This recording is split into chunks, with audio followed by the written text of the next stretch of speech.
This is an 11 Alive Voices for Equality special commemorating Juneteenth.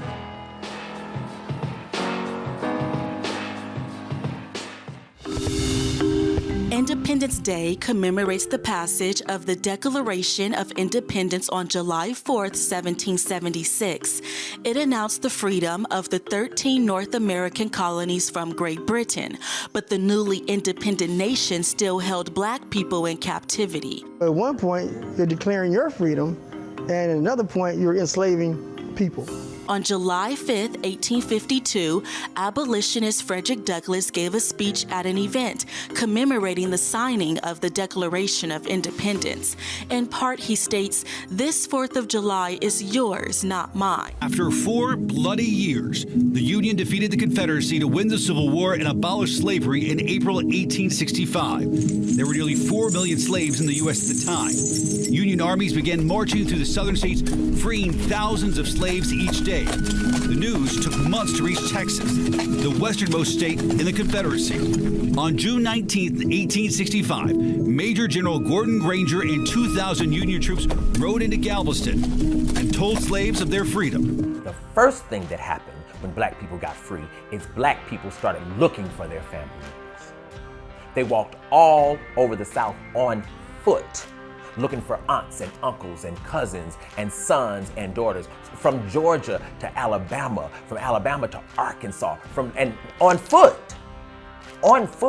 trying to find children who had been stolen away. And this is really, really, really important because number one, it shows the price Black people paid to put back together again what white folks had dismantled and what white folks had broken, our most important institution, our families. This searching for family members turned into what Black people start calling family reunions. The Black family reunion now, which almost all of us have been to at some point, somewhere, right, is the exact thing that Black folks did once slavery ended. This is why the majority of Black people have family reunions, but generally white folks don't. Because the family reunion, even now, what people are really doing, even now in 2022, people are hoping someone will show up to the family reunion who we don't know. Someone who's related to us. We're hoping that we'll discover blood even now that we've known existed, but we never knew what happened to. And we hear stories all the time when we get to a family reunion and you know, some child meets an auntie who came from North Carolina. Oh my God, you're my grandmother's sister? Yes, and we have another brother. What? We have an uncle, where is he? But it also says something about the power of Black love. You know, one of the things about Reconstruction that I think is completely phenomenal is that Black folks during that time didn't spend a lot of energy trying to quote unquote get back at slave owners. It would seem justifiable, right? But that's not what happened. What Black folks did was they got busy building institutions. But if we think about it, these are the same people who built the plantation homes.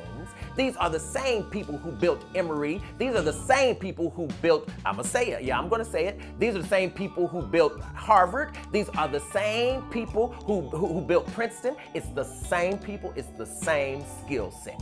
They just brought it home. If history is uncomfortable, it's honest and it's truthful, but that level of discomfort should never push society and people to water history down. Because I feel like that's what the next generation needs to know what happened in the past so we can move forward, right? You know, there are a lot of ugly parts of American history. And that's just it. It is American history. The mayor of South Fulton says there is a mission behind the holiday today. South Fulton worked to make Juneteenth a paid city holiday, and it became one of the state's first city-funded Juneteenth celebrations. With a population of 92% Black residents, the city of South Fulton is considered the blackest big city in America, a city that Mayor Khalid also grew up in. Mayor Khalid says Juneteenth continues conversations and efforts to truly liberate Black America. It's a goal he says is still unfulfilled. For us as African Americans, but also just as Americans, if any of us are suffering injustice, as Dr. King used to say, injustice anywhere is a threat to justice everywhere. If anyone is being held in bondage, if anyone is not truly free in our African American family or in our American family, then we are failing. One of the things that I say often is that Juneteenth is the most American of holidays because it reminds us that none of us are free until all of us are free. It must be a holiday for everyone to celebrate. It must be a holiday for everyone to celebrate. It's really more for white people than black people. Why? Because slavery was white people's doing. That's really what this is about. Like they finally saw the light. Because how dare you have churches? How dare you talk about Christianity? How dare you talk about God? How dare you talk about the salvific nature of Christ and hold human beings in bondage? There was something about Christ you didn't know. So for me, Emancipation Day is the day America meets Jesus. Because the day you understand my people ought to be free, now there's the possibility that you might know Christ. Emancipation wasn't just setting black people free. It was setting white people free of a bondage too. Thank you for joining us for this edition of Voices for Equality. I'm Joe Ripley. Learn more about these stories and much more on 11alive.com/voices.